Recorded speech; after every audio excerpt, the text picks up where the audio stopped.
Live. Due to some violent content, parental discretion is advised.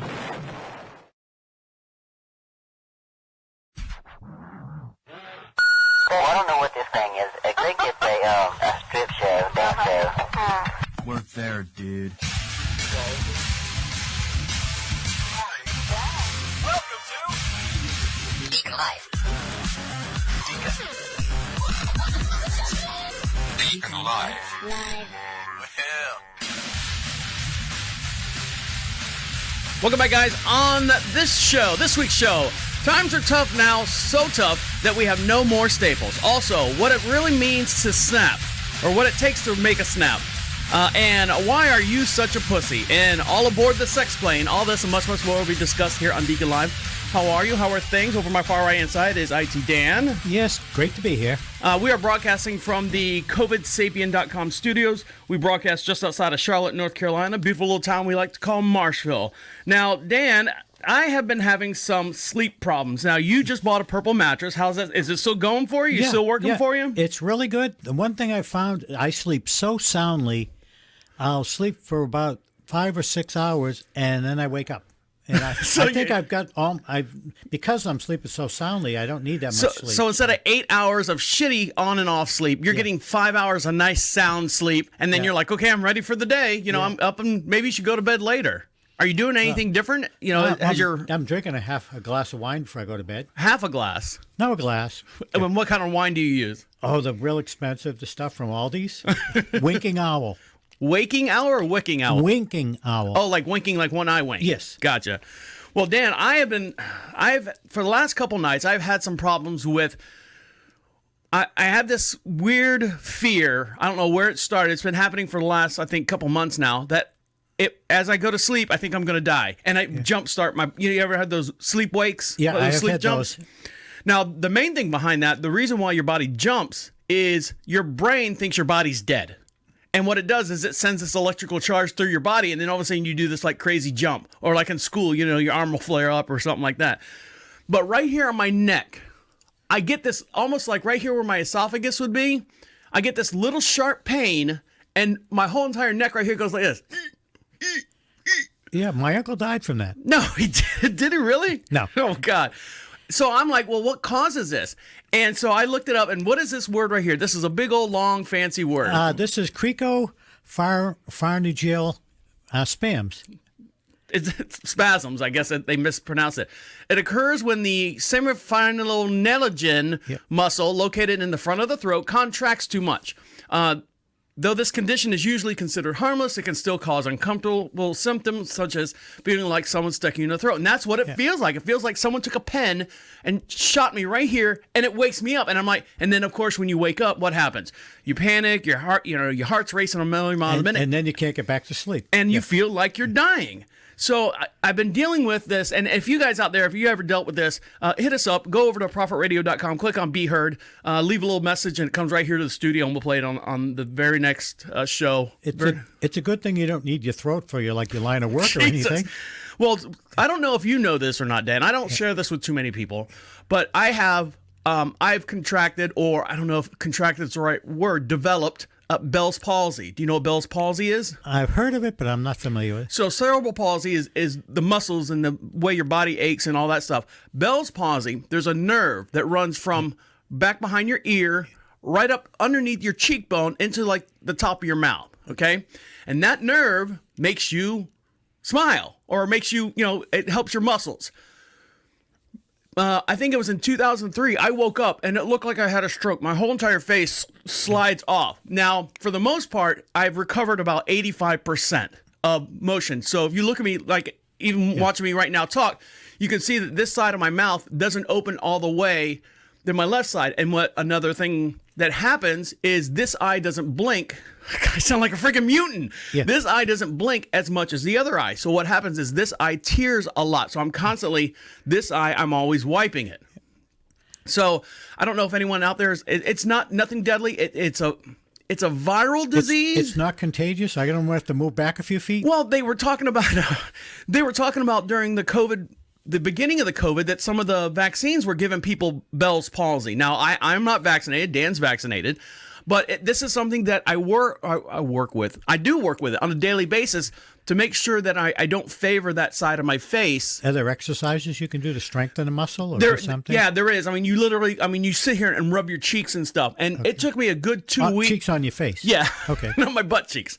I had someone else massage those for me. But it took me a good 2 weeks to have 60% of my face back. And what happens is half of your tongue is numb also. And to this day, if you were to take my tongue and divide it into 8 strips, there's 2 strips on one side that it's numb. Like if I was to bite, I wouldn't feel it. Okay. So that's why I talk the way I do. So 3/9 of your tongue is messed up. Right. It's numb. It's numb at sometimes. And I know I try to maintain a straight face, and you physically have to work on keeping your face so it doesn't look like you're having a stroke. I'm honestly, it's something I don't notice when I see don't a notice? lot. No, I haven't noticed. See, a lot of people. If you've known me like this forever, you've known me like this forever. I see it in pictures, from pictures from 2003 on when it happened, and then pictures before 2003 where I had a big old nice smile. Like if you look, this side really doesn't smile as much as it. Anyways, I'm not an animal. Yeah, I get numbness in my right hand. I can feel that. But I think I've got frostbite when I was in Vermont. Yeah, but frostbite, don't you lose fingers with frostbite? There's different degrees of it. So you have frostbite. When it gets cold, on my toes and on my hands. I worked outside when it's 45 below zero. But actually, I get that frostbite when it was around 10 below. What were you doing outside at 10 below in the first place? Isn't there a weather advisory that says do not go outside? And what does Dan do? He goes outside. No, that was my work. I drove a propane truck. You fill in propane tanks, and when it's 45 below zero, you'd be surprised. You can't even get your house up. You can turn your heat on as high as you want, and you may get your house to 55, 60 degrees because you're asking your furnace to heat yours. You got to get 45 degrees heat just to get to zero, and and then climb more from there. Yeah, and climb from there. You can't. And when you drive, you can hear every wheel bearing in the vehicle. You can hear all these noises you never heard before because it's so cold. Yeah. It's funny. You said it was so cold. So we broadcast above on our ranch here. We have 22 some odd acres. We have horses and chickens and cattle and dogs and horses and chickens and cattle and dogs and cats now. We have a bunch of cats. The reason why I can't sleep at night anymore. And you have some bees. God almighty. The bees are out. Someone's got a honey hive around here. Dan and I were working on building the deck in between the two buildings here, and they were all over my ass. They must. I guess. I killed 2 of them for you. Thank you, Dan. There's only 50 more thousand to go. All right, guys. Stick around. For those of you who watch us on live stream, we're going to keep this up through the whole entire show today. We're going to do a full-length show live streaming. We're going to make sure all our new servers and stuff can handle the web flow traffic. So stick around. You'll listen to Deacon Live right here on Prophet Radio. I'll be right back. There you have it. I did not know that. What you were saying about it, I didn't notice at all. Is the actual... it's a color. Terracotta is a color. Well, it's a color, but I think it's a type of making a pot. Like it's a terracotta pot. Am I wrong on that? Let me just see it. I had terracotta tiles, so... But were they made out of... I think it's the process of how they make it. Oh, okay. Because terra means earth, and cotta means cheese. Yep, I'm seeing a bunch of... So it's cheese earth tiles. Yeah, terracotta and clay pots the same. So. Are you ready? I'm ready. When we get done with this, Amy's still not going to be back. What time do you think she'll be back? She'll probably be back by 1. Oh, yeah, that should be. Because it takes an hour to get there. It'll probably take an hour and a half for her to do the flocking, and then... Yeah, 1 o'clock. Okay. You could start on the window. All right. Did you come back from 1? Okay. Welcome back to Deacon Live. We are broadcasting from the COVIDSapien.com studios. For more information about who the actual culprit of this widespread pandemic is, go to COVIDSapien.com. And the cause of my widespread panic is over to my far right side, IT Dan. I haven't been a stop stick today. No. I think I'm doing pretty good. You are doing good. And we're doing something new here. We're live streaming the whole entire show. Normally we give you like a good 5-6 minutes of it, and then we send you off to the YouTube channel once we get all the the editing and everything done. So you're getting hopefully you guys are enjoying this, the live broadcast. We'll also do the video as well if you missed it the first time around. Now, Dan, this gentleman right here, are you familiar with who Paul Rubens is? Yeah, Pee Wee Herman. Pee Wee Herman. Had his own TV show for a while. He had his own not a holiday special. Well, I think he had a holiday special as well. But he had a show on HBO, a stand-up routine. He actually started out on the dating game. He introduced his character as Pee Wee Herman on the dating game. So now, more than 40 years, Paul Rubin, better known as Pee Wee Herman, landed his very own radio talk show. Actually, it's more of a talk show. It's kind of a variety show. The program will air on KCRW, the popular NPR affiliate Santa Monica-based California radio station. I actually met Pee Wee Herman. Did you really? Yes, in Florida at a movie theater. You the guy who turned him in? Yes, I turned him in. It's so sad. He's still, I don't know if people know. His whole life is going to be... His whole life, because his character was just so weird and creepy anyways that, I mean, but... Did you see his mugshot? He had like long shoulder-length hair, so I don't know how long. I mean, if you see Paul Rubens, he's got this real short hair, buzz cut. But when they arrested him, he looked like that Nick Nolte picture almost, with the real long shaggy hair. Anyways, everyone, free Pee Wee. We love Pee Wee. And this Friday, November 26th at 6 p.m. Pacific Standard Time, his new show will hit the air. Now you're going to say, well, what is Pee Wee going to do? What is Pee Wee going to do? Pee Wee is going to have his mainstays like Cherry, The Magic Screen, Miss Yvonne, as well as some other super famous special guest surprises. Thank you, all the fans, to what happened. So you're thinking probably this NPR channel came up to Pee Wee and said, Pee Wee, we'd love for you to do a show. And Pee Wee goes, I'd love to do a show. I know that was a horrible impression, but he wrote a letter to CBS, who owned the radio station, and said, hey, look, I got an idea for a radio show. And, of course, I'm sure a radio station or CBS gets all these letters from, I don't want to call Pee Wee Herman a third string or a D-list actor, but they probably get letters and phone calls from him all the time, like, yeah, whatever. So what happened was Pee Wee Herman did this right here. Let's see. Where is it at? So what he did was, here's right from his Twitter channel here. I went to the KCRW studios today and met with the engineers who are going to help me do my show. So what he did was, in the beginning, he sent out a tweet with his letterhead right on it. So, and he hashtag KCRW. And, they said, forget it. We don't have anything to do with you. But what happened was, all of his fans started tweeting KCRW and said, you got to put Pee Wee on. You got to put Pee Wee on. So his fans liked him and harassed this radio station so much that they said, all right, we'll give you a show. November 26th at 6 p.m. Doesn't everybody want to be a disc jockey? Yeah, I wanted to at one time, and then I realized you have to. I don't know. I did it for a while. I did it for a couple of radio stations and actually live in nightclubs too. I did it for a good 8 years, almost 9 years. And then I'm like, these kids are still the same age and I'm getting older. What's the thing that Matthew McConaughey says? What I like about high school kids is they all stay 18 and I keep getting older, or something like that. Anyways, I think I got that flipped around. Now, something that's getting older right now is Reese's Peanut Butter Cups. Are you familiar with Reese's Peanut Butter Cups, Yeah, Dan? very familiar. Know the whole story. You've never had one, though, is what you're saying. Never had one in my life. Well, I went to the store the other day, and I saw they were putting out the Christmas stuff, and it's not even Thanksgiving yet. And I saw these big Reese cups. They were probably about 6 inches in diameter. I'm like, oh, wow, those look really good. I could go for one of those. Well, lo and behold, Reese's, I'm going to put this on camera forward, Dan. Reese's massive new pie is perfect for Thanksgiving dessert. With Thanksgiving just right around the corner, those of us hosting the big event and attending the potluck have likely been bookmark recipes at some time. All right, so what they're doing right now is they're making this massive peanut butter cup pie. So from apple pie to pecan pie to pumpkin pies and cheesecakes and all these different flavors, this peanut butter pie, which is actually a peanut butter cup, is coming out for Thanksgiving. It's huge. It's huge.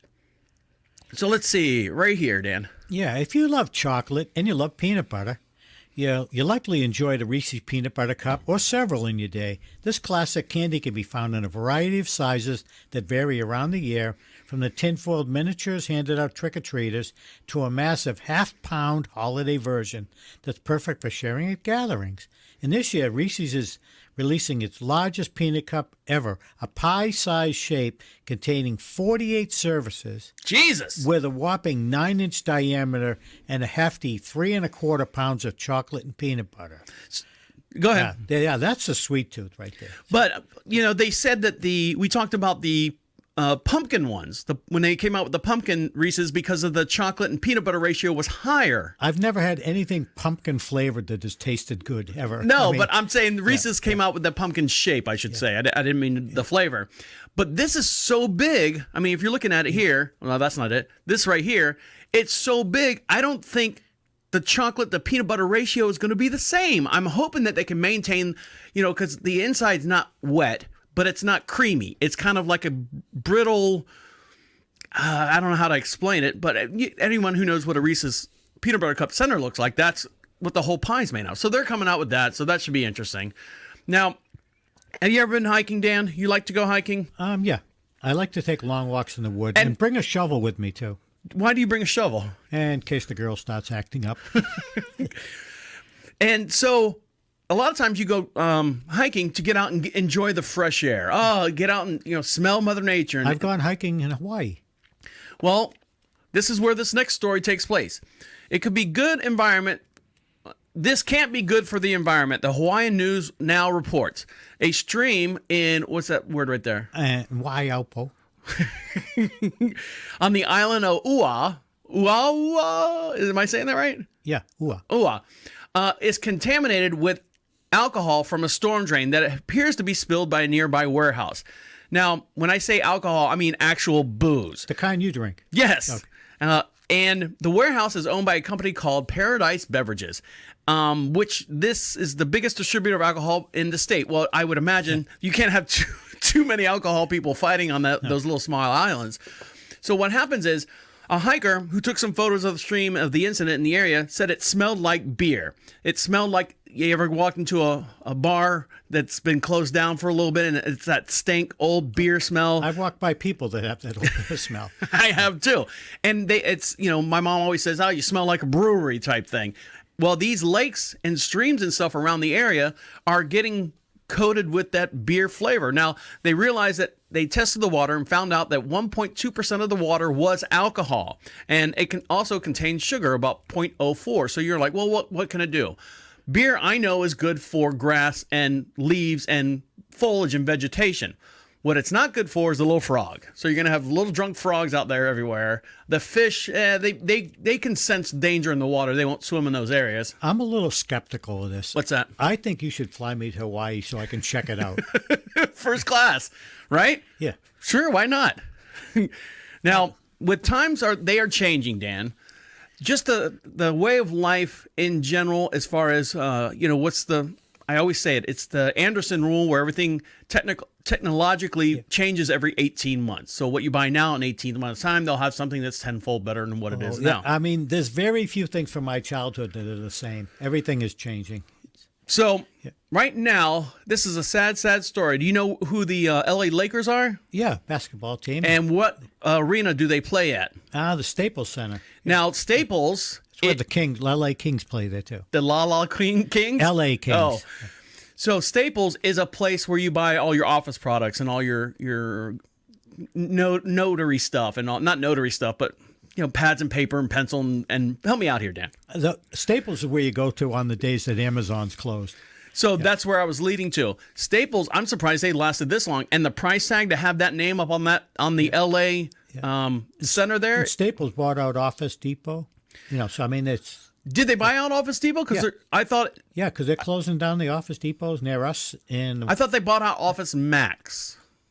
I think Office Max and Office Depot, because they closed both of them. They closed the Office Depot near me, and they closed the Office Max near Home Depot. Well, Staples is getting ready to close down too. So what's happening is they've taken the name off the Staples Center. It is no longer called Staples Center Arena. What's the new name? And this is where I say, as we evolved in time, it's actually going to be called Crypto.com Arena.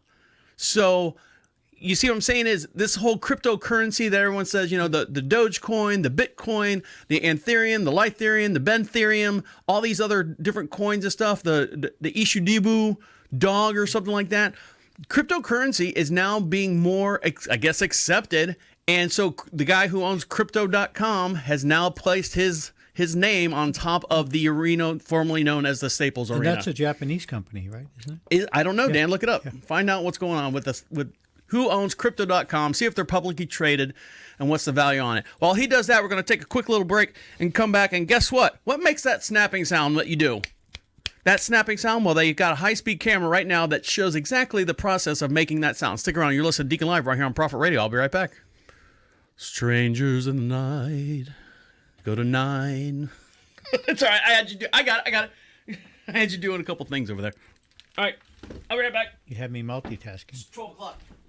Just lay it over there somewhere. Welcome back to Deacon Live as Dan fumbles around over there trying to figure out what camera to put us on. We are broadcasting live from the COVIDSapien.com studios. Check them out. They got a lot of valuable information. Makes you think a little bit as far as what's going on. So check them out at COVIDSapien.com. Now, we broadcast just outside of Charlotte, North Carolina, a beautiful little town we like to call Marshville. We sit on about 22 some odd acres out here. We have horses, chickens, cattle, cats that keep me awake all night, and all that. So what'd you find out about Crypto.com? Yeah, Crypto.com was founded in 2016. It's headquartered in Singapore. It has 10 million users and 3,000 employees. And they bought the naming rights for $700 million for 20 years. So the naming rights for the building? Yeah, for the building. So say that again. How much? $700 million to put their name on their building. For 10 years? Yeah, for 20 years. 20 years. Okay, wow. I mean, that's Crypto.com. I mean, that's how serious it is, folks. Yeah, it's here. I think it's going to be here. So. Well, there you go. All right, now, Dan, we are slowly, actually, we've been continuously getting out of our homes and getting back out in the workforce. We're getting out there and we're able to go see concerts. We had the whole EDM, is it EDM? EDC, Electric Daisy Carnival that was in Orlando, Central Florida somewhere, out by Tinker Field, I believe. And, hundreds and hundreds of thousands of people who are out there. It's all rave music and stuff. And then they had Rockville, which was right around the corner. They also had a Claremont, where my mom and dad live. They have now I'm a Florida born and raised. That's why I know all this stuff. Yeah, I don't know the geography down there. And they had like Claremont Jazz Festival, which, Granular's about, 3,000-4,000 people. But nonetheless, we're all out there. We're all out there, either vaccinated or rolling the dice, I guess is what we're doing. Now, this one young lady right here decided, everyone puts on the COVID-19, the 19 pounds, during the COVID times, everyone puts on a little weight. This young lady right here decided it was time for her to get her ass back in gear and get her butt back into the gym. Unfortunately, she almost lost her leg.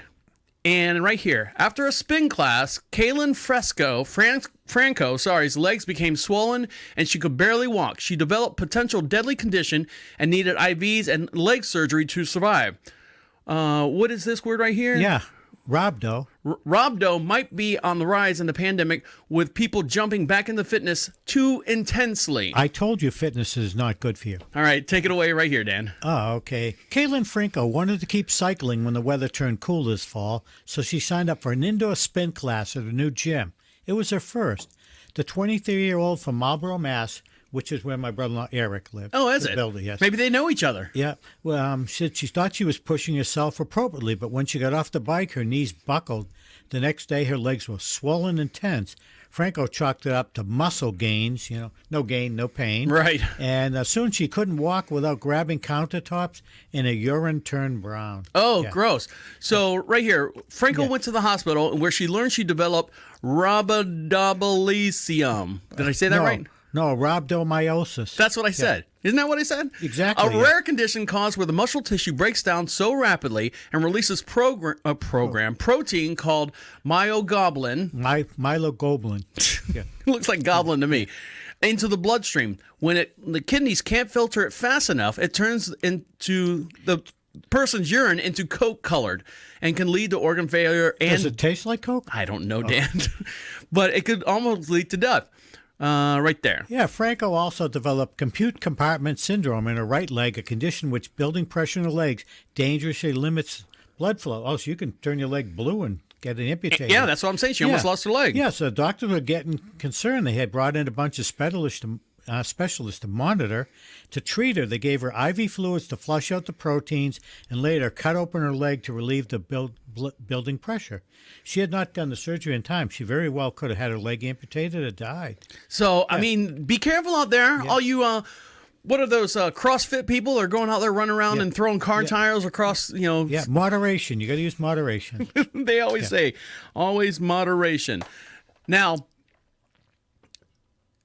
let's see. Let's go to, what's this new high-speed thing? Oh, let's go to this one here. So we're going to talk about this guy right here. A delivery truck, an Amazon delivery truck was what? I've never seen one of those. They were like every other car on the road is an Amazon truck. There was an article I was reading prior to this one where the guy in a white Sprinter van was working, third party with Amazon, and accidentally, his Sprinter van was giving him problems all day long, and he pulled up in the guy's driveway, delivered his packages, and then his van died. So he had a buddy come pick him up. The van stayed there for 4 months, and he's calling Amazon to come get this van out of my yard. And Amazon's like going, it's not our van. Yeah. So I think it ran out of oil or something. He ran it so hard. That's how much he was driving. He never changed the oil, and it just burned the engine up. So he just left it there. He's like, fuck it, guy, it's yours. Yeah. Well, this guy right here literally left his van right there. This is an actual Amazon van, was sliced in half. This T-shaped junction in a public road is very confusing sometimes of where to park or where to leave your car. This crossing with no signals or no lights, and Alexander, the driver, was unaware of the Amtrak approaching him from crossing in the center of the same direction. So Evans made a left-hand turn into the crossing. He's also deaf in his left ear, Dan. So that, 1-2 punch there. So he didn't hear the train's blaring horns at the last moment before impact. Literally, I was like one long beep horn from the train, and I put my foot on the gas, and I was like trying to get out of his way. I didn't know if I was going to get clipped or not. So here's a picture of it right here. Go to camera 4 on that. Oh, okay. Yeah, you can see the train tracks. You can see the back end of the van. That's the back end. That's the back end of the van. You ever seen The Price is Right, where you try to get the car and you pull the tiles. You try to get the front of the car and the back of the car, and if you get those two tiles, you win that car. Well, here's the front of the tile, and here's the back of it. Yeah, it's a Dodge Ram van. It's like sliced it in half. Take that right there. Yeah, that last press of the throttle was enough to move the driver's seat out of the train's path. The train would impact the rear compartment, ripping it clean off the front portion of the vehicle. When asked what he experienced in the impact, he replied, just air and the pressure. I felt the airbags. I didn't know what to feel, to be honest with you. But, yeah, he's very lucky he's not dead. So. And so those packages are going to be just a little bit late. Now, Dan, do you know how to snap your fingers? Yeah, but I don't do it all right, well. Well, here's me snap. Here's mine. No, you do yours. Yeah, it sounds not as good. A new high-speed camera reveals exactly the physics of a finger snap. Yeah, it all happens in a snap. New high-speed video exposes the blink-and-you-miss-it physics behind snapping your fingers. The footage reveals the extreme speed at which the gesture occurs and shows that friction plus the compressibility of the finger pads are key to humans' ability to snap properly. And a finger snaps only last about 7 milliseconds. That's roughly 20 times as fast as a blink of an eye. And after slipping off the thumb, the middle finger rotates at a rate up to 7.8 degrees per millisecond, nearly what a professional baseball pitcher's arm can achieve. So here's a video of a high-speed camera doing a snap. So go over to camera 5 on this one, Dan. Give everyone the big full screen here. And hopefully I won't have a thing. So, boom. I'll play it one more time because it happens real quick. Let's go refresh and go. So it slides off, and it's not it coming off your thumb, it's your finger hitting the palm of your hand is what actually makes the noise, that slap sound. Okay. So, does that make sense to you? Yeah, it does. So it's not your thumb, it's your finger hitting the palm of your hand that makes the actual sound. So there you go. Science at work, guys. Now, Dan, unfortunately, I hate to say this, you're not a very funny man. Oh, I know. Thank you. All my dad jokes. No, you do say some funny stuff. Some of them go right over my head. Some of them I just let them lay out there, and hopefully those two listeners out there. When you wake up in the middle of the night and you thought you just died, you stopped. Now I get what Dan said today. Yeah. Right. Yeah.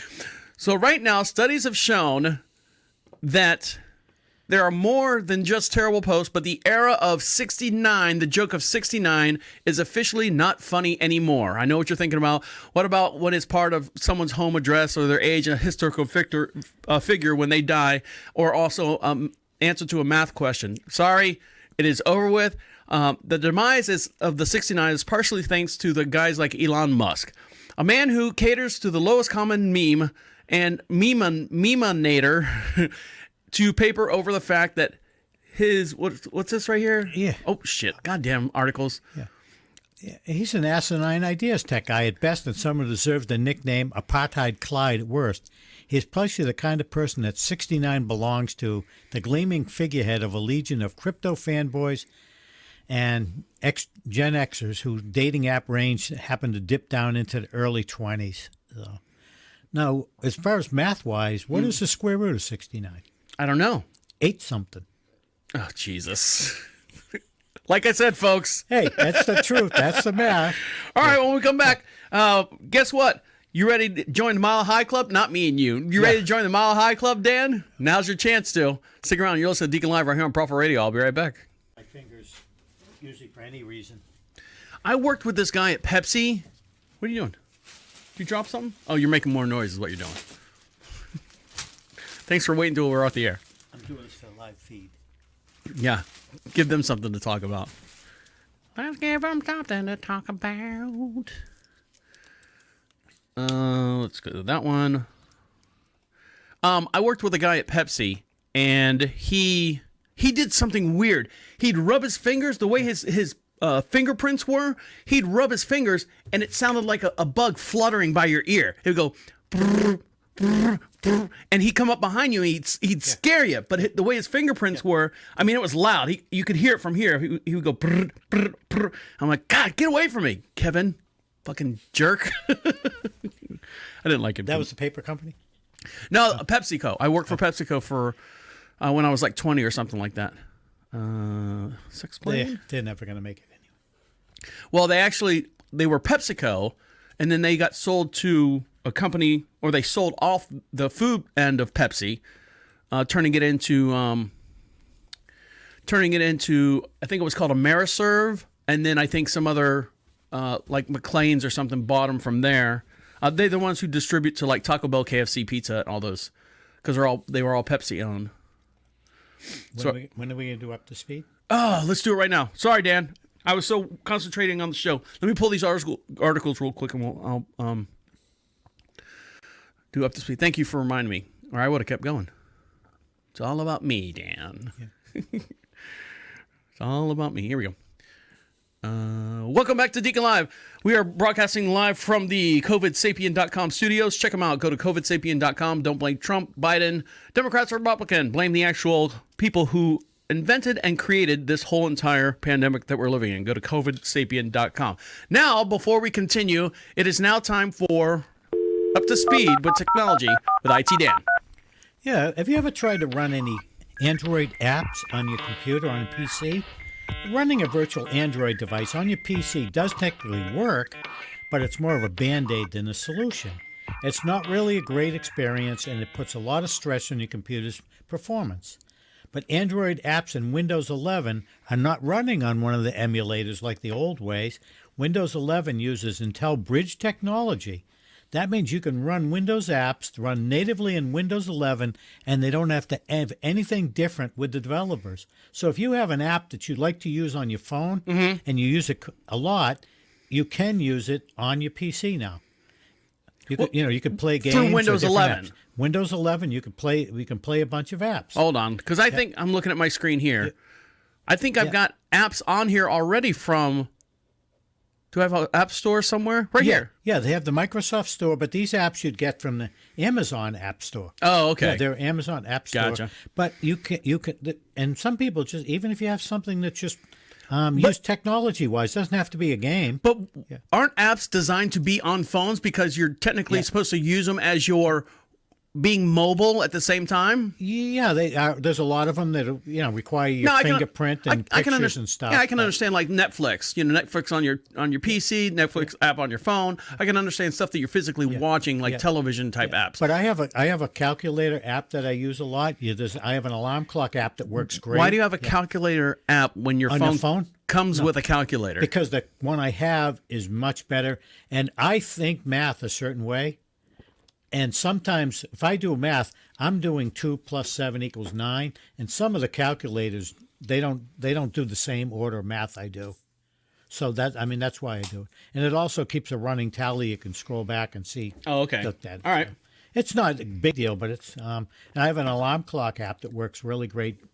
And you can play certain music to it. Okay. What else you got? Yeah. The microprocessor that we've come so used to. Some people weren't around before them, but it just turned 50 years old. So in 1971, that's the year I graded high school. I wasn't born yet. Intel debuted the first commercial single-chip microprocessor. And you know what they used it for? What's that? It was for a pocket calculator.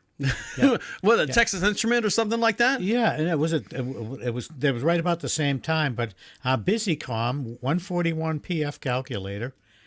Which I haven't seen. We did not have calculators when I went to school. They did not exist. So what did you have, an abacus? We had a slide rule. Oh, God. You had a slide rule and you did it all. And I don't know how we checked our math when all you have is pencil and paper and stuff. But yeah, what if you were right and the teacher was wrong? Yeah. And the processors then was 0.074 gigahertz and cost $60 in 1971. Which would be $401 in today's dollars. Mm-hmm. And then the fastest chips they have out now cost $589, and they're 5.2 gigahertz. So $589 for the chip. So you're saying if I go out to a store and buy a PC off the shelf, the tower, and let's say the tower and everything's like not the monitor, just the tower, is $700. You're saying $569? 69. Yes. $69 of that is part of the just for the processor. Everything else $200. My last computer I bought, the processor itself, that one chip, cost almost half of the computer. That's amazing. Yep, crazy. What else you got? You want a chance to buy a PlayStation 5? Walmart allows you to shop online for Black Friday deals 4 hours before anybody else if you're a Walmart Plus member, which costs $100 a year. They're trying to be like an Amazon Prime member type thing. Yes, and that doesn't mean that you're going to get one. It just means you have a chance you go for. And Best Buy's been releasing some PlayStation 5 exclusively to Total Tech members who pay $200 a year for tech support and delivery. But if you're signing up just to get a PlayStation, you're sending retailers the message that they can make more money by making it harder for you to buy your products. So you're paying $200 for a chance. It's a shit. I'll wait. I don't need it right now. It won't even guarantee you. It's like you're paying for the chance to buy a console. I don't need it right now. It's the shittiest lottery in history. Plus, my PlayStation 4 is awesome. I love it. Yeah, I mean, I can't see how much more that the PlayStation 5. That's like when the PlayStation 3 to 4 came out. I didn't see a whole lot of change. I'm sure there's tech nerds out there like Dan that they could tell you the microbit driving experimental zip code. My PlayStation 4 is one my wife bought me, and that's and she regrets it every day. Yeah, I'm sure she does. What else you got? Anything? What? Oh, great. What'd you forget? My train of thought did just left the station. Netgear has a new mesh router that will cover 9,000 square feet. Okay, so that's about the size of my house. Yeah, $1,449. Nope, don't need that much. No. I mean, it's supposed to be awesome and full high speed and 1 gigabyte everywhere. The router that we have here on Nighthawk. Yeah, on the French, it reaches all the way down to the barn, and the barn's how far from the studio here? Oh, at least 20 feet. No. I mean, about About 250 feet, I'd say. Yeah, so I mean, and we get almost a good signal down there, but we do have a repeater down there. All right, Dan, thank you very much. Stick around. We got more of the show getting into. We'll talk about that plane that you can go up in the air and have sex in, and also what it actually looks like to go from 0 miles for 100 miles an hour to 0 in a blink of an eye. Stick around. You're listening to Deacon Live right here on Prophet Radio. I'll be right back. 9.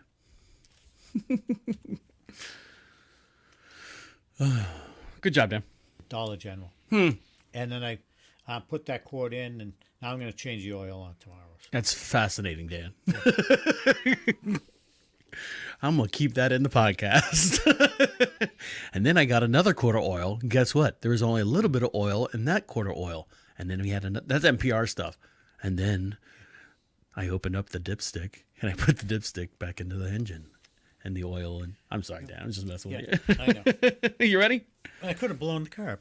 I could have. And my Kia's. That's how you should have started the story. Yeah. Guess what, Trav? I almost blew my car up. Well, what the hell happened? Well, I got in the car, and then you got to sell the sizzle, Dan.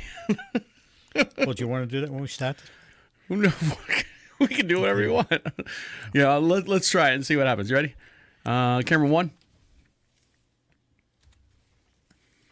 Welcome back to Deacon Live. We are broadcasting from the COVIDSapien.com studios. I got myself some stuff over there. I got some magnets. I got some T-shirts coming in. Go to COVIDSapien.com. Check them out. Find out the real story about this whole pandemic and everything. And Dan, over to my far right-hand side, my very own pandemic, is IT Dan. Yeah. I'm good with IT. I'm not too good with automobiles. Why? What happened? I almost blew up the engine in my Kia. Dan, how did you almost blow up the engine on your Kia? Well, my wife asked me to drive her over so she could feed the cats. Is this going somewhere? And I started up the car, and I saw the engine oil light on, shut it off, and checked the dipstick. Nothing showing at all. She wouldn't sit still. So I had a quart of oil in my garage, poured that in. Nothing. I drove down and got a couple more quarts. So what's the long of the story here? You check your oil in your car once in a while. All right. Well, there you go. Now, I have a news alert. Oh, my God. I had to switch my feet around. Right here. Kraft Heinz. You've heard of those guys, right? Yes. They're recalling some Country Time lemonade and Kool-Aid tropical punch. You wonder why? You ask yourself why? Why are they doing that? They actually found little tiny pieces of metal and glass inside the container. So make sure if you have any of the Country Time lemonade or the Kool-Aid tropical punch, let's see, it's got on the, where's the recall dates? Best use when by is between June 13th, 2023 and October 3rd, 2023. Not all packets' date range need to be recalled, but just to let you know. Did you say date rape? I almost did. Yeah. And make sure if you have any questions, call 855-713-9237. Now, I can see you getting pieces of metal in there because you have a problem with the machinery and there's a burr and things are happening during the process, but I can't see having glass, too. That sounds to me suspicious. What if one of the containers had a glass, it was a glass container, and maybe a piece of machinery fell on it and maybe chipped a corner of it off, and it got down into the grinder and grinded the glass up, and they go, okay, hey, when they do an inspection time, they looked at the containers, you do your pre-trip and your post-trip, and this container's broken, and there's a piece missing. Hey, Charlie, where's this piece? I don't know, boss. Yeah, but I can't see. I can see if glass got in there, metal's going to grind the glass up. But if I can't see getting both of the things happen at the same time. Maybe. Here's my thing. So let's say a bolt falls off from the top of the rafters, hits the glass container. Both the glass and the bolt go into the grinder. Now you have metal and glass in your Kool-Aid and you're dead. As long as you're going 88 miles an hour when the lightning hits the bell tower. Exactly. Yes, everything will be fine. Now, speaking of going 88 miles an hour, let's see.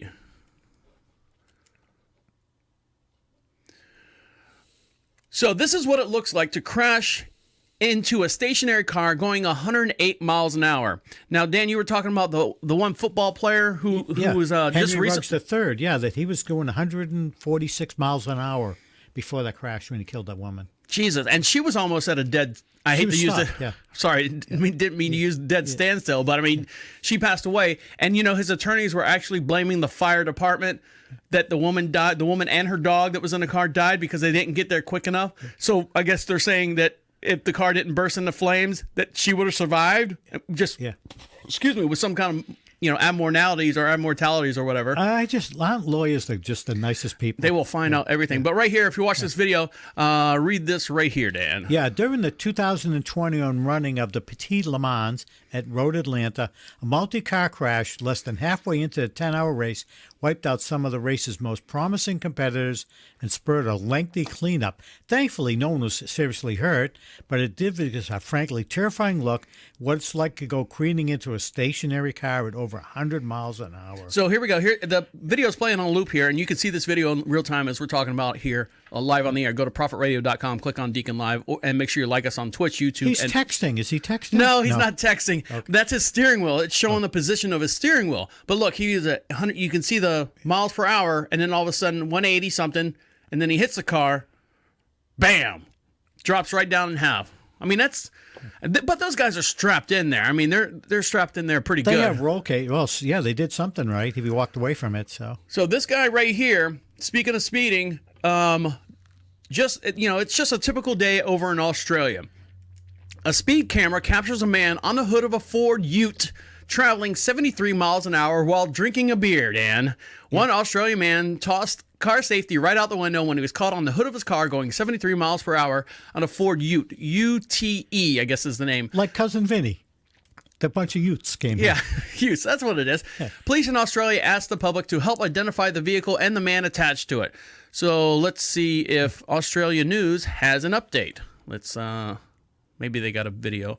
So if you're looking at the video here, here it is. Please be film footage. Here we go. 5? Go to 5, please. Yes. There's probably going to be an ad here, so bear with us 1 second. Around here, yep. Oh, he's riding on the bonnet.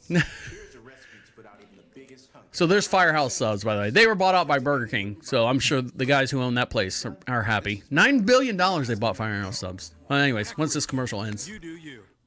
If a picture tells 1,000 words, this one spells out a disaster waiting to happen. The guy's lucky to be alive. Clocked hurtling down one of Perth's most treacherous roads at 119 kilometres an hour on a bonnet, drinking a beer. The driver, also a beer in one hand, the wheel out the window, look at that. in the other. The vehicle is fitted with false Victorian plates to try give police the bum steer. They may think they've gotten away with it. Eventually, they are very likely to be caught and face the full force of the law. That could include up to a $12,000 fine, 12 months in jail, or being disqualified from driving for life. The reckless stunt was caught on camera here on Indian Ocean Drive near Lancelin. This is a notoriously dangerous stretch of road, one that's seen 19 deaths and 65 serious injuries over the past 5 years. Just this afternoon, 2 men were rushed to hospital after a truck rollover along the same stretch of highway. But despite the danger, these hoons aren't the only Perth drivers not getting the message. 2 men were charged over this on the same road in 2019. He's naked up on top. Recently, a Saturday night, this car surfing stunt was captured through the Northbridge Tunnel. They got a problem over there, Dan. They're dancing on cars and riding on the hood of the thing. What else you can do in Australia, really? I don't know. You know, down under. Kangaroos around? I guess down under the rules are different. Yeah, I mean, he's riding 73 miles an hour, drinking a beer. I mean, come on, haven't we all done that at some point in our lives? Yeah, good old fun. No? All right, you want to have some fun, Dan? You got $1,000? Not on me. Not on you? So let's do this. All aboard the Love Cloud, a jet-inspiring high-mile clubbers looking to get it on while skydiving or sky flying in the air. Let's see, right here. Yeah, for sky sex enthusiasts who don't want to bother with the hassle of boarding a plane en route to an actual destination just to get their plane sex on, the Love Cloud presents a perfectly alternative to a cramped hookup in an airplane bathroom. Recently featured in New York Post because where else? The Love Cloud is a private jet couples can charter to fly them around aimlessly over Las Vegas while they get it on and back. In other words, it's a sex plane to nowhere, and you could board for $995. The first grand gets you 45 minutes. But if you want to do like an hour and a half, that's $1,400, almost $1,500 if you desire. I mean, What are you going to do for the other hour and 25 minutes? Yeah, that's what I was going to say. After the 43 minutes of sitting around watching TV. So yeah, each cabin comes with a twin-size bed to accommodate up to 6 guests at once, if that's your thing, Dan. I mean, you know, complete with red satin sheets, sex pillow, I guess, aka those handy little pillows to be placed under certain body parts and stuff. Essentially, it sounds like I can only imagine like in the interior of like Hugh Hef's Bunny Ranch or something like that. But here's the thing: so you've got this plane flying around, you got people humping and dumping in the back there, and you're a pilot. So, and there's only one pilot. And they actually interviewed the pilot and said, you know, has anyone said, can you come back here? You know, let's get it on with you too. Let's bring you into the party. He's like going, look, I'm one guy. Unless someone else knows how to fly this plane, I cannot get out of this seat. Hence the term cockpit. Yes, we're doing that. Yeah. But I mean, I'm just thinking jet fuel. I mean, you know, you're going to be flying for an hour and a half. You got to figure how much jet fuel, but they're still $995. No, it's 40. It's 45 minutes for $1,000. Yeah. So I mean, when can you say, you know, the plane's got to take off, and then it's got to level out, and then you say, okay, when the pilot goes, you're free to move about the cabin. Yeah. Does he actually make that announcement? Yes. Hey, you're free to get it on or something like that. Yeah, that's $1,000 I won't spend. And what if the plane lands and you've got another couple right behind? I mean, how what's the time frame between when you go up and you go down, and then you have to sterilize the whole entire, bleach bath the whole entire inside? Oh, every Friday they change the sheets. It's all gross. Now, this right here, sometimes, you've seen cartoons where it's a down day and the cloud just kind of hangs over your head and it's raining on you and it's only raining on you, and you've seen it on cartoons. That's my life. A million times. Dan's always got a cloud hanging over his head. Well, in this video here, and we're going to watch this video, go to camera 4, Dan, is an Indonesian man on his way to his car to a parking lot was left scratching his head when he noticed that a massive downpour burst forth from the sky in a torrential rain was falling on just one vehicle alone. So, right here, Dan. Yeah, initially thinking that someone with a hose was simply spraying the car, Rihanna looked around, saw no such person, and soon realized the water was in fact rain.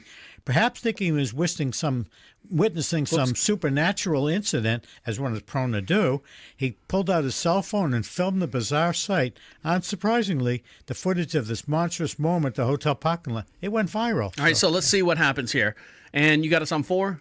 So look at this. 4. No one, it's raining absolutely nowhere around, and it's only raining. Look at that.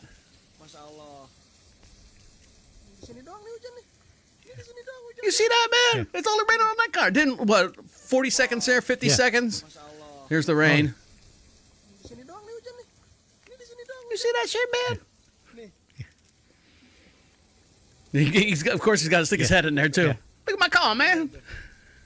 It's getting rained on. So let's see. What does it say? While it's expected, the surprising event is a rare case of a weather phenomenon known as ultra-localized rain. Not everyone's convinced that the video shows such a natural act. Official with the Indonesian Meteorology Agency, they expressed skepticism over the conclusion, describing it as very unlikely. They said the clouds known to produce ultra-localized rain are generally considered bigger than those shown in the video, and that the meteorologic conditions at the time of the event appear to preclude it. They're saying the footage could be welcome. You think it's fake? Yeah, I think because I know in Florida, I would, you have houses in Florida. For those you don't know, that you can have a rainstorm every day at 3:00, and it could be literally raining in the front yard, and you turn around and it's not raining in the backyard because of these isolated. What kind of clouds did they call them? I forget, but ultra localized rain. But we have that in Florida all the time, just because of the atmosphere and stuff. So. But they're larger areas, maybe the size of a small baseball field or something or even a small parking lot, but not on one car. Yeah, I call this one a hoax. Okay, hopefully we'll get an update on that as well. All right, guys, stick around. We got one more segment to get into, and we'll let you get back to what you got to do. Guess what, Dan? Your favorite restaurant's in the news again, and they've actually found out what's in the tuna. Stick around. We'll talk about that when we get back. You're listening to DeaconLive right here on Prophet Radio. I'll be right back. 9. As he chugs his water. Camera 1. Welcome back to Deacon Live. We broadcast from the COVIDSapien.com studios. Don't blame the Democrats or the Republicans. Trump or Biden blame the actual culprit of this widespread virus. For more information, check them out over at COVIDSapien.com for more information. And over to my far right-hand side is IT Dan. Yes, it's a great afternoon. If you want to be heard, everyone wants to be heard, go over to ProfitRadio.com, click on the Be Heard section. There's a little blue bar that kind of floats around your page there. Click on that, opens up a microphone. You can leave a voice message, comes right here to the studio, and we'll play on the very next podcast. If you have any questions, IT questions for Dan as well, he'll be happy to answer them during that time as well. And also, if you want some free stuff, everyone wants free stuff as well. Pick you up some stickers, some magnets and stuff. Just fill out the little form there, and we'll send them right out to you. Unfortunately, we just sent out the stuff that goes over to Europe across seas. We do that once a month. We like to collect all of them and send them out. So those overseas listening to us, you should be getting that stuff as well. Dan, it wasn't that much this time. I think everyone's waiting until the holidays. It wasn't too bad, but I want to say I'm enjoying the comments, and I've got a few people who have asked some technical questions, which were good questions. I was able to help them out. Well, good. And I know sometimes people want the free stuff closer to Christmas time, so be careful. Those numbers are going to jump up as far as sending out the magnets and the stickers and stuff. All right, now, Dan, we have, let's figure out where I'm going here. So I'm on the Mediterranean diet, as you know, and part of the Mediterranean diet, it says eat fruits, nuts, stuff that's in the Mediterranean areas, foods that you would find in there. And, fish, a little bit of chicken, try to stay away from red meat or processed meats. But I like it because it says you can have it, just not a whole lot of it. So, like, I made a cold cut sandwich the other night, and I haven't had a cold cut sandwich in probably weeks since then. You know what I mean? So it's all in moderation. I have Greek yogurt in the morning, covered with, like, pineapples and stuff. At night, I've been doing the Progresso soups because I'm too lazy to cook fish at night, which are the 160-calorie Progresso soups. And I kind of doctor it up. Or my father-in-law used to say, guinea it up. Yeah, I call that a processed food, though. Yeah. Do you really? Yeah. But, I mean, it's only 160 calories. So, I mean, process and not... Read the ingredients. I don't want to. I'm just looking at the calorie count. And 1 can usually does me good. And I have like some sourdough bread that I toast up. Now, this one lady right here, for whatever reason, oh, great. New York Times wants to be a little bitch about it. I'll just show you the story, and then I'll not make it up. I'll tell you what it actually was, because it wants me to log in for all this stuff. Does it matter if I eat the sticker on fruits and vegetables? Does it matter, Dan? I've eaten like halfway through a sticker, or eaten them on an apple when I'm not paying attention, and I spit it out as well. It doesn't matter. Well, they say that the stickers are somewhat biodegradable. Even if you throw them away, they're good for the environment. And with that being said, they technically, you can eat them, and other than if you've got, diverticulitis or something like that, get stuck in one of your little pockets. I don't think that would happen. So, but that was the main question for the New York Times, where they wanted me to block. They want me to pay to read that article there, but I'm not paying. But that's the article that I was going to read. All right, now get on a more serious subject, Dan. When's the last time you did cocaine? I've never done cocaine. You've never done cocaine? No. Want me to show you my impression of me doing cocaine for the first time? Yes. I walk into my living room. I got some friends of mine, and they put their powder down on the table. I'm like, hey, I'm ignorant as far as what's going on. I mean, early 20s. And I go, what are you guys doing? We're doing a little cocaine. You want to try some? Oh, all right. And I take I lick my finger, and I touch the powder, and then I go back and you ever seen it in the movies where they just stick it on your tongue? Yeah. I put it on my tongue, and I went, oh, God. My whole entire mouth and tongue went numb instantly. And I said, fuck that. I am not putting that in my nose. There's no way I'm going to do this. Pass me another beer type stuff. Yeah, I am someone who did not take drugs, except acid. Well, that's a drug. Yeah, I know. But a massive cocaine shipment was spoiled because they were hidden in frozen onion rings. That's disgusting. Frozen onion rings are just awful. Yeah. Take it away. Yeah, drug dealers seem to have an affinity for smuggling their wares in food. I guess they've also tried smuggling drugs in everything. And in the past couple of years, I've covered fentanyl being smuggled in breakfast burritos, delicious but deadly, cocaine stashed in individual coffee beans, and more of the powder being moved on frosted cornflakes. So It's crazy, and I mean, it's cat and mouse. The cartel tries to find a new way to do it, and the police trying to find a way to catch them. And stuff, You know, I don't mind them legalizing it because I think everyone as an adult has a responsibility of being an adult. So if you legalize drugs, we should just tax it. Tax it, and we'll just make the money. But you're not going to stop it. So. But the problem is, there's so much undercover stuff and I say undercover, behind closed doors. The government, you know, Ronald Reagan brought crack into the poor communities to keep those people under control, or let them kill each other off. I mean, there's a whole conspiracy about all this stuff. But I say, they're doing well in Amsterdam with a lot of this stuff, and they're not broke. I mean, they have less freedoms than we do, but for the most part, so yeah. UK France found 418 kilos of cocaine hidden amongst the covered frozen onion rings. Authority estimated that the drug is worth the street value of $44 million. The driver has since been charged with smuggling a Class A thing. So here it is. So it's the frozen bags of whatever, your Hillshire Farms or something, the onion rings in a frozen bag, and then it's not even really hidden. It's just at the bottom of the box with the onion rings on top. So you did say he was Polish, remember that? Oh, yeah. So who knows what happened there. Now,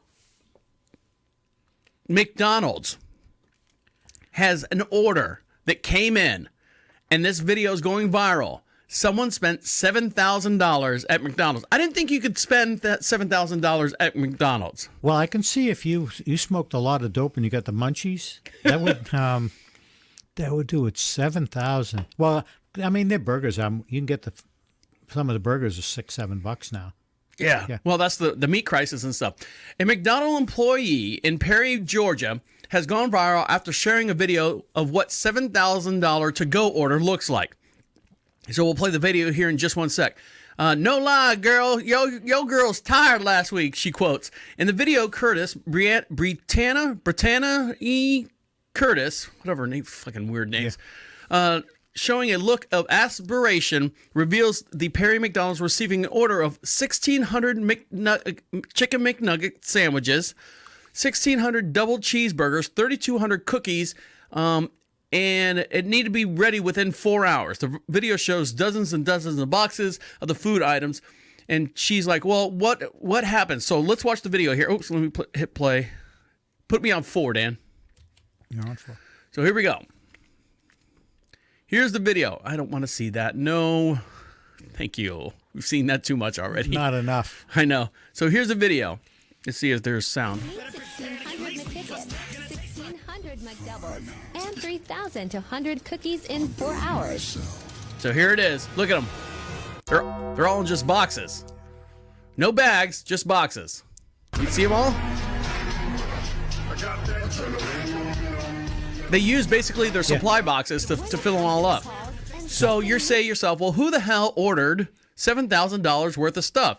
Right here, Dan. Yeah, Curtis said the prison paid for the items before they're prepared by the McDonald's employees and had placed large orders at the restaurant previously, but typically calls ahead of time. We do business with them a lot. Curtis said they're very credible. We've never such short notice before, but I don't understand how. If you cook them, how warm are they going to be? Then they weren't in any. So let's say it's this. Yeah. So a prison bought $7,000 worth of this McDonald's food. So what I say, 1,600 of the double cheeseburgers, 1,600 of the McChickens, and then 3,200 of whatever else, right? So maybe it's like high school. And now I know in high school I had pizza day. Friday was pizza day. Everyone loved pizza day. They buy the little squares. They were 6 inches. Am I boring you, Dan? 6 inches by 8 inches. Everyone loved pizza day. Maybe at this prison, if everyone behaves, if no one dies, don't kill anyone, everyone goes to bed in time and does all your daily duties and stuff, we'll have McDonald's Day. Yeah, and then, she says they've done it before where they've, the prison has said, okay, we need this kind of stuff. And for the next day. So they have time to do all that stuff. But now they're saying that this order, the only reason why it went viral is because they needed it within 4 hours. Yeah, but I mean, I can just see the line behind everybody in the drive-thru. But the problem is, I go to McDonald's 10 minutes from my house. I can get a sandwich there. When I go there, it's just barely warm enough. You know what I mean? So I mean, I can just you're gonna have to heat them all in the microwave. Well, or no. something. I think they would have a double boiler pan. Those double boiler pans. You know, when you see like a buffet line, they always have the big tin pans and the least scooping it out and slopping it on your thing. They might have the burgers resting in those double boiler pans. That's the way. They're in the boxes now for 4 or 5 hours, so they're maybe reheated. Dan, did you forget who ordered the hamburgers? Yeah, they're prisoners. The prisoners. So I mean, be happy with what you get, right? Yeah, I know. Don't kill anyone. You'll get a McDouble flurry or something. All right, Dan, my favorite restaurant and your favorite restaurant's back in the news again. They have determined that the Subway tuna now contains. I'm pausing for dramatic effect. The meat now contains chicken, pork, and cattle DNA. So, a plaintiff seeks unspecified damage for the fraud violations in California consumer product law. So what happened was someone brought this lawsuit up saying that's not real tuna, that misrepresented its tuna products to the customers. Lab testing revealed that the franchise 100% tuna actually contains animal proteins, including pork, and cattle DNA. Right there. Yeah, a marine biologist tested 20 tuna samples taken from 20 Subway restaurants in Southern California, finding that 19 samples had no detectable tuna DNA sequences. All 20 contained detectable chicken DNA, 11 contained pork DNA, and 7 contained cattle DNA. You know, and to me, you know, if I have chicken salad or tuna salad, I'm tasting the mayonnaise anyway. I know. Yeah. I mean, who cares? I mean, I would like a nice. I would do a chicken sandwich, you know, with the mayonnaise and stuff. But don't call the chicken tuna. I know they call it chicken of the sea. Thank you, Jessica Simpson, on that one. But I mean, so I said this before. But in my opinion, when they first brought the story out, I thought they were just taking all the hodgepodge, the garbage fish. You know, they had. You ever seen a tuna? It's as long as from me to you. I mean, it's huge. Take that one tuna, stamp on it with all the garbage fish that are caught in the net, and then relate that way. You know, one tuna will last for 10,000 sandwiches rather than 5,000 sandwiches or something like that. Yeah. So are we getting in on this? No, I still don't like. I will not buy a tuna sandwich from a restaurant, anyways. I won't do at a tuna unless it's like the ahi tuna.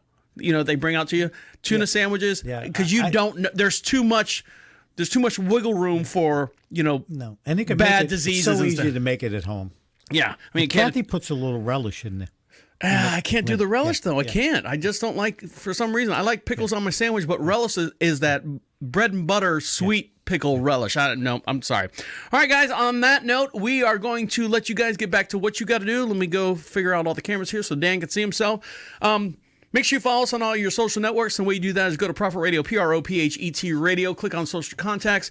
You can see all where we're available at. Make sure you follow us on all your live streams as well at YouTube, Twitch, and Facebook. And on behalf of IT Dan, are you going to say something? You just going to point. No, point in. We're leaving, Dan. It's been a pleasure. Everyone have a nice night. All right. My name's the Deacon saying good night and good night. Absolute end. Écoute-moi. Not yet. Don't point yet. You're so excited. I give you too many things and you blew it. All right, there we go. Bye. See ya. All right, there you go. Thanks, guys, for watching. Take care. Good night.